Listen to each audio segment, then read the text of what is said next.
Raidījumu atbalsta Veselības centrs 4 un Medicīnas sabiedrība ARS.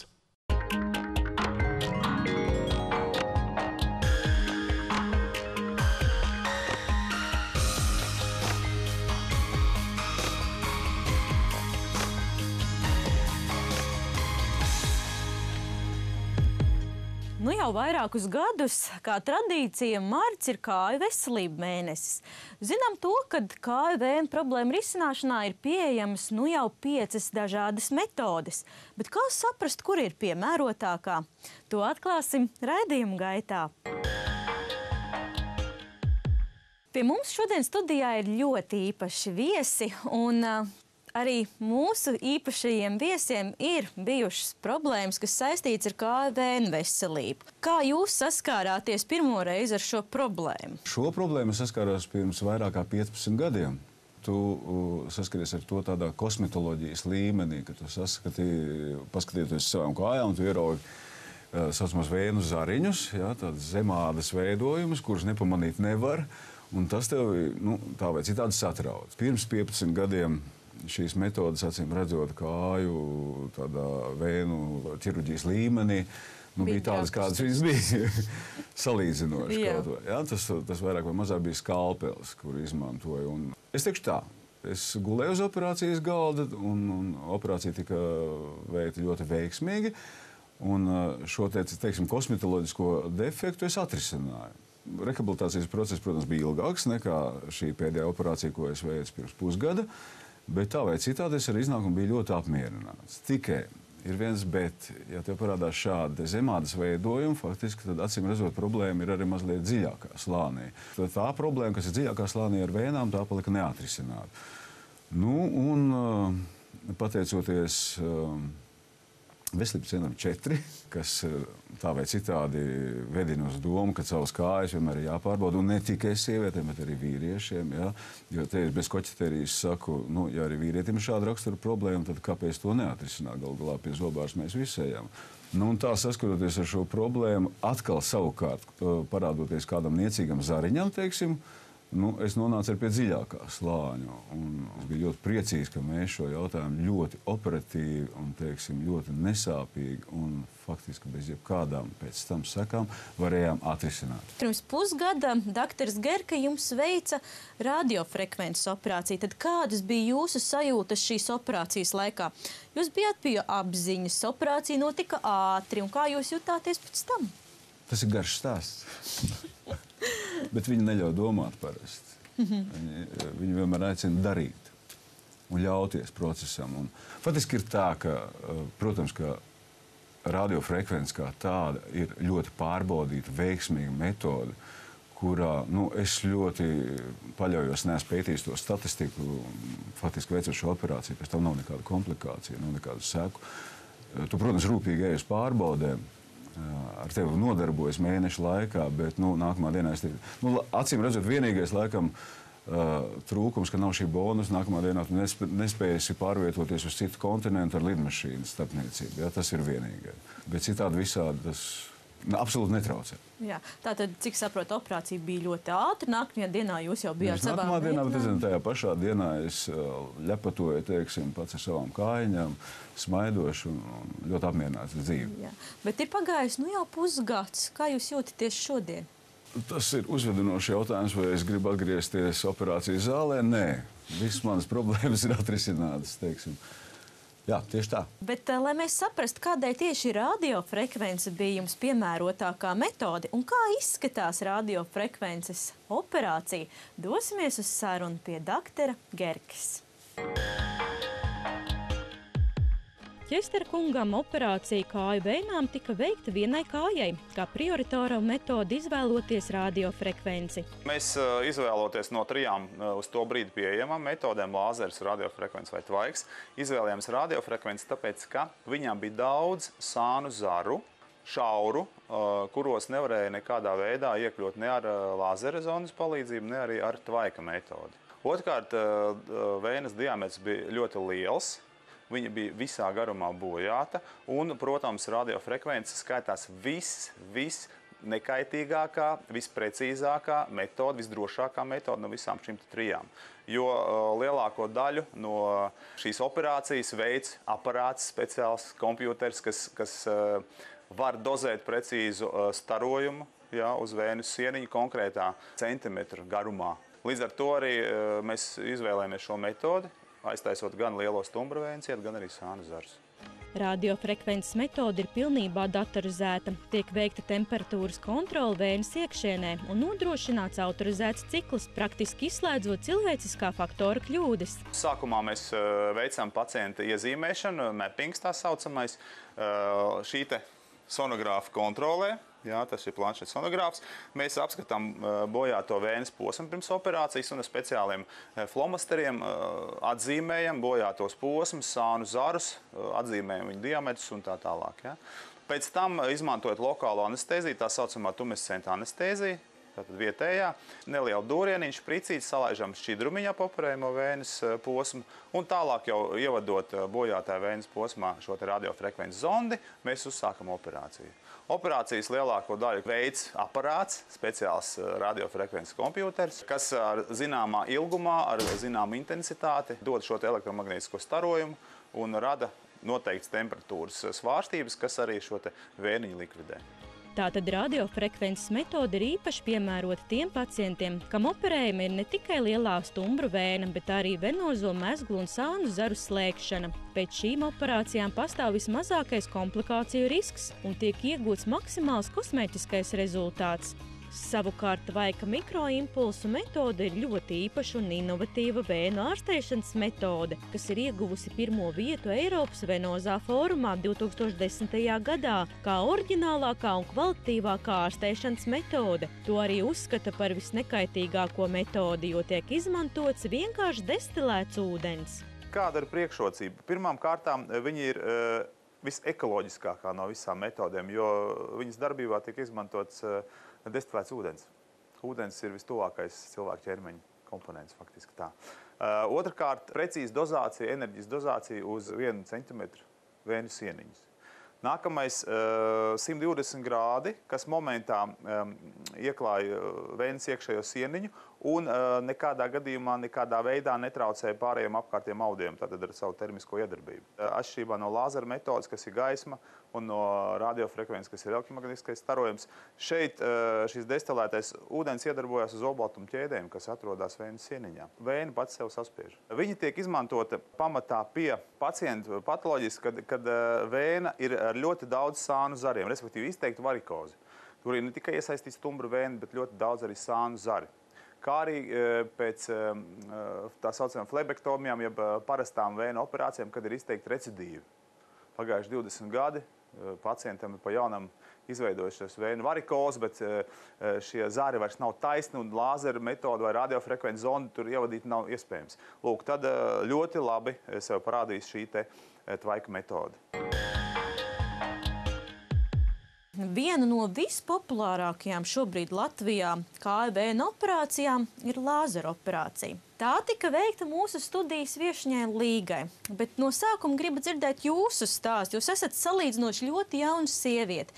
Kad jūs pirmo reizi saskarāties ar KVN problēmām? Man pirmās problēmas es pamanīju, teiksim tā, uz galda, kad bija jau ārsta rezultāts ar to, ka man ir problēmas, bet pati es vizuāli neko neredzēju. Mums darbā piedāvāja aiziet pārbaudīties, bija atbraucis doktors Ūdrs ar māsiņu pārbaudīties, un es kolēģu iedrošināta aizgāju pārbaudīties, un uz tiem aparātiem man ārsts pasaka, jums ir jātaisa vēnu operācija, jo man bija tas tāds, ko? Tiešām, kas man par vainu? Un tad viņš man pateica, ka runājot tā starp parastiem cilvēkiem, ka man asins riņķo nepareizā virzienā, un tāpēc veidojas tie aizsprosti, un tāpēc arī laika gaitā man radīsies tie trombi, un tās arī vizuālie visādi defekti. Un es to atliku, jo tāpēc, ka tās izmaksas bija diezgan lielas. Un tad man pagāja 2 gadi, un tad es sāku to visu redzēt uz āru. Man sāka rasties mazi mezgliņi, un es tā sapratu to, ka es vēl joprojām to nevaru atļauties, bet tad man bija iespēja piedalīties kaut kā konkursā, kur organizēja sadarbojoties ar Veselības centru 4. Un pateicoties visiem augstākiem spēkiem, es uzvarēju. Un man bija šī bezmaksas operācija. Un Man veica katrai kājai savu veidu operāciju, vienai lāzeru, vienai radiofrekvenci. Salīdzinoši ar lāzeru bija mazliet lielākas pēc operācijas defekti. Man ilgāk zilumi bija un vairāk sāpēja. Bet tas ir pilnīgi saprotami, jo tomēr tas ir iejaukšanās kaut kādā asinsritē un iejaukšanās tavās kājās. Bet tas bija saistībā ar to lāzeru, un tad ar radiofrekvenci nebija vispār nekāda problēma. Un kā tu jūties šobrīd, kad jau ir salīdzinoši tāds ilgs laiks pagājis pēc šīm operācijām? Man jau tagad ir jāpiedomā, kā es jutos pirms tam, jo viss tas gads pagājis ar veselām, skaistām kājām. Nav nekāda pilnīga problēma. Es jūtos brīvi, jo tāpēc, ka pirms tam tas diskomforts katru dienu liek tev par to domāt, par to, ka man ar katru gadu man tur viens smagākas un tāds surkstēja vakaros tās kājas. Tagad man pilnīgi nekāda problēma. Dosimies uz sarunu pie doktora Ūdra un ielūkosimies arī, kā tad notiek operācija ar lāzeru metodi. Tas ir galvenokārt tāpēc, ka viņai bija tāda standarta nekomplicēta vēnu varikoze ar diezgan tādu standarta vietu gadījumu. Un lāzera operācija ir mums vissanākā. Mēs jau šogad būs 11. gads, kopš viņas tiek mūsu Baltijas Vēnu klīnikā pielietotas. Otrakārt, viņa arī ir visekonomiskākā, vislētākā no termiskajām metodēm. Lāzera operācija pati par sevi, protams, ir ļoti precīza, ātra un arī Eiropā viņa ir visizplatītākā. Operācijas laikā modernās jaunās paudzes lāzeri kā 1470 nanometri iedarbojas tieši uz asinsvadā esošo ūdeni un ar daudz mazāku enerģiju un ar vēl mazāku traumatismu slēdz vēnu. Operācijā līdz minimumam tiek mazināti sāpju simptomi. Visas tā saucamās endovenozās operācijas, jeb operācijas, kad vēna nevis tiek izņemta, bet tiek slēgta no iekšpuses, notiek tehniski apmēram vienādi. Vēna sonogrāfijas kontrolē tiek nopunktēta, kateterizēta ar speciālu adatiņu, un caur šo adatiņu tiek vēnā ievadīts lāzera operācijas gadījumā lāzervats, un tālāk pa vēnu tiek kateters aizslidināts līdz vajadzīgai vietai, ko mēs nokontrolējam sonogrāfiski, un pēc tam tiek veikta atsāpināšana pa vējas gaitu. Papildus, ja nepieciešams, tiek arī veikta saucamā vādu anestēzija, lai mazinātu sāpes operācijas laikā. Tālāk tiek lēnām šis lāzervats vilkts uz apakaļ un galā caur radiālo gaismas vadu izstarojās šī lāzera gaisma, kas uzsilda vēnas iekšējo slāni un vēna pēc tam slēdzas. Lāzera operācijas priekšrocības. Cenas ziņā pacientiem vispieejamākā metode, visilgāk lietotā Latvijā. Veicot lāzera operāciju ar jaunākās paudzes tehnoloģijām nav svarīga ādas iesauļojuma pakāpe, jo tās izdara zem ādas. Tāpēc šī vēnu lāzera operācija var tikt veikta arī vasaras sezonā un arī tad, ja apmeklēts solārijas. Mēs jums tikko parādījām 3 no metodēm. Tas ir lāzeris, radiofrekvence un tvaika metode, bet absolūts jaunums Latvijā šobrīd, ar ko īpaši varam lepoties, ka esam tikai 5. valsts pasaulē, kas šo metodu pielieto, ir līmes metode. Ko tā nozīmē, kā tā izskatās, par to mūsu nākamais stāsts. Aizvadītā gada nogalē īsi pirms Ziemassvētkiem Baltijas Vēnu klīniku apmeklēja vadošais flebologs Eiropā profesors Tomas Probstle. Esmu ļoti priecīgs atgriezties Latvijā, jo pirms aptuveni 10 gadiem klīnikas flebologus iepazīstināja ar lāzera metodi, savukārt pirms 5 gadiem ar radiofrekvences metodi. Un šobrīd jau ir nākamais solis, lai iet uz priekšu ar jauno Venusela sistēmu, bioloģiskās līmes tehnoloģijas ieviešanu. Salīdzinot ar iepriekšējām metodēm, šai superlīmei ir 3 būtiskas priekšrocības. Pirmkārt, pēc operācijas nav jāvalkā kompresijas zeķis. Otrkārt, nav nepieciešama anestēzija. Un treškārt, nepastāv nekāds risks bojāt nervus, kas dažkārt mēdz notikt izmantojot lāzeru. Viesošanās laikā klīnikas flebologiem tika prezentēta jaunā līmes metode. Pirmo līmes operāciju Latvijā veica pats profesors, kas atzinīgi novērtēja klīnikas flebologu profesionalitāti. Visi klīnikas flebologi ir ļoti augsta līmeņa, un tas ir saistīts ar izcilajām prasmēm, ko pārvalda Rēvalda kunga klīnikas flebologi. To jau novērtēja, kad viesojoši šeit iepazīstinot ar lāzeru un radiofrekvences metodēm. Klīnikas politika ieviest jauno Venisel tehnoloģiju ļaus tai kļūt par līderu klīniku Eiropā.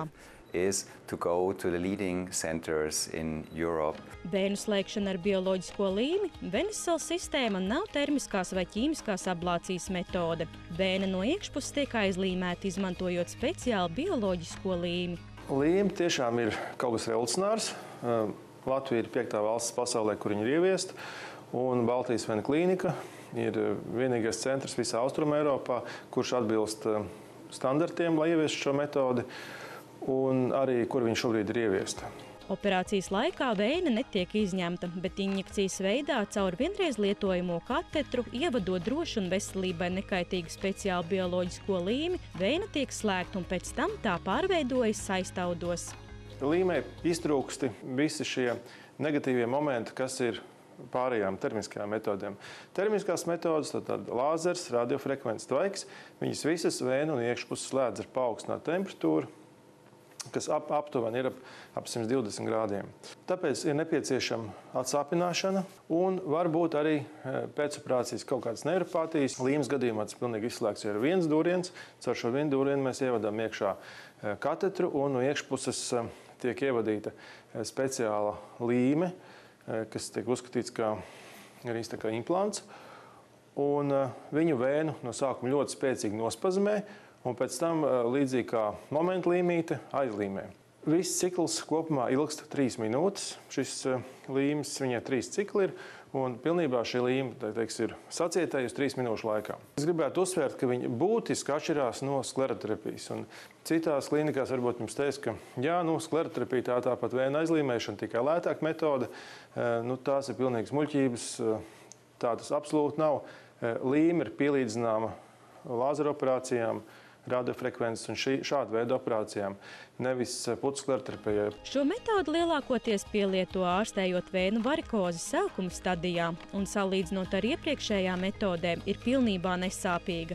Nav asins izplūdumi, kā arī pēc operācijas nav jānāsā kompresijas zeķis. To, ko operācija nesāpīgi apliecināja arī Tamāras kundze, jo burtiski uzreiz pēc operācijas pacienti ar smaidu uz lūpām atstāja operācijas zāli un dalījās ar mums savās izjūtās par piedzīvoto. Чувствую себя прекрасно, голова нормальная, свежая. Я думала, что будет, может, какой-то дискомфорт, но нет, все прекрасно.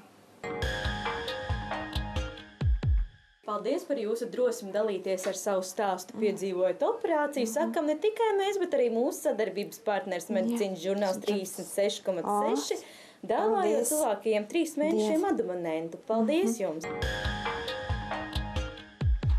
Pie flebologa ir ieteicams doties ne tikai tad, kad redzat jau lielus zilus izspiedušos vēnu zarojumus, bet arī gadījumos, kad ilgstoši novērojat diskomfortu kājās, kā sāpes, pietūkušas vai nogurušas kājas, ilgstoši smaguma sajūta tajās, jo iemesls var būt, ka jums ir kāju vēnu varikoze. Bet ja simptomi nav regulāri, savu pašsajūtu varat atvieglot izmantojot heparīna saturošu ziedi. Tā mazina pietūkumu, audu saspringumu, uzlabo mikrocirkulāciju un kavē iekaisuma procesus. Gēls savā pamatā satur heparīnu, kas iesūcas dziļākajos ādas slāņos.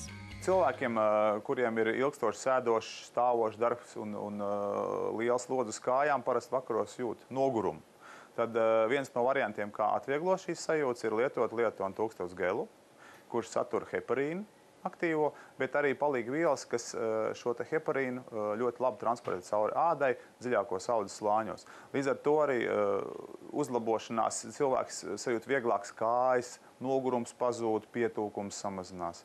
Tāpatās šo gelu var izmantot arī pēc vēnu operācijām, pēc proktoloģiskām operācijām, lai ātrāk panāktu izveseļošanos, samazinātu zilumus, arī pēc traumām.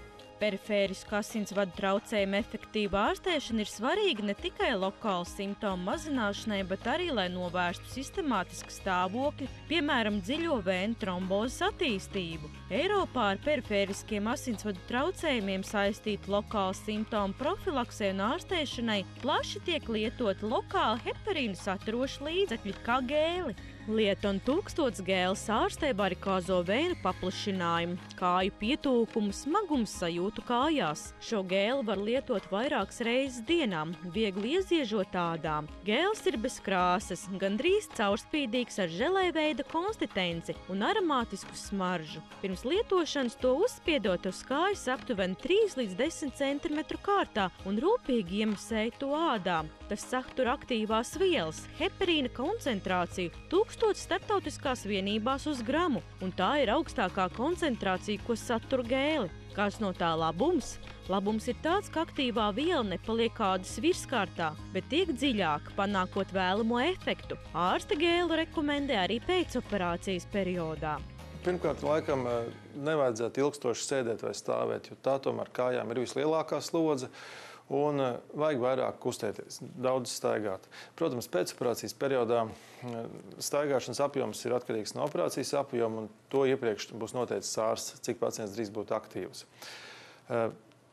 Jāvalkā ir kompresijas zeķis, ja tas ir nozīmēts, bet ir gadījumi, ka tās kompresijas zeķis arī pēcoperācijas periodā nav vajadzīgas. Ja pēc operācijas ir zilumi, tad varam lietot dažādus heparīna gēlus, kuri palīdz ātrāk uzsūkties zilumiem, mazinās hematomas. Tāpat arī šis gēls būtu lietojams, ja pacientam ir kaut kāda, varbūt, noguruma sajūta kājās. Šie gēli neārstē vēnes, bet, es domāju, ja mēs runājam par profilaks, ja, tad viņi neārstē vēnes, bet viņi rada tādu atvēsinošu patīkamu sajūtu. Un ja pacients vēlās, teiksim, tādu patīkamu vēsumu uz kājām, uziežot šo gēlu, sevišķi vasaras periodā, to var panākt. Lieton gēlu ir ieteicams lietot, ja jums ir sēdošs darbs vai stāvošs darbs, nogurst un piepamst kājas, vai jums ir sasitums vai zilums, vai grasaties doties garā ceļojumā. Atgriežoties studijā, vēl pirms atvadamies, gribu jautāt jums, kā jūs varētu iedrošināt sabiedrību un cilvēkus saņemties tādam nopietnam solim risināt tik svarīgi jautājumi kā kāju veselība? Mums jājūtas lepniem, ka mums Latvijā ir Baltijas vēju klīnika, jo tam ir meklējama analoga pasaulē. Te mēs strādājam ar visjaunākām metodēm, kas ir absolūti progresīvas. Otrs, izmaksas, salīdzinoši ar to, kas varētu būt kādā no Eiropas valstīm vai pasaules valstīm, ir salīdzinoši zemes. Un speciālisti, kas mūs apkalpo, kas mūs faktiski rada šo drošības un pārliecības sajūtu ļoti augstā līmenī, te mēs varam lepoties arī ar to, ka mums Latvijā medicīna ir vienkārši ir neapšaubāms faktors, jā, un tam vienkārši vajag paļauties, un tā nav reklāma, par ko es šobrīd runāju, vai es nevēlos kaut kā ļoti izakcentēt, bet tas ir vienkārši neapstrīdams fakts. Tā ir tikai 1 stunda, un jūs iziesiet ārā no šī veselības centra, ticiet man, daudzreiz laimīgāk, smaidīgāk, pozitīvāk, jo jums vairs nebūs problēmas, par kurām jūs domājat droši vien dienām, gadiem, un arī naktīs ceļaties ar surkstošām kājām. Tas notiek ātri un nesāpīgi. Ja sajūtat pirmās sūdzības par savām kājām un redzat jau izspiedušos vēnu zarojumus vai izspiedušās vējas, neapslēpjiet tās zem biksēm vai biezām zeķebiksēm, bet dodaties pie ārsta. Jo, kā jau redzējāt, metodas ir ļoti daudz, un tieši ārsts jums piedāvās to, kas ir vislabākā un piemērotākā jūsu gadījumā. Paldies, ka bijāt kopā ar mums un uz tikšanos jau nākamā sestdiena!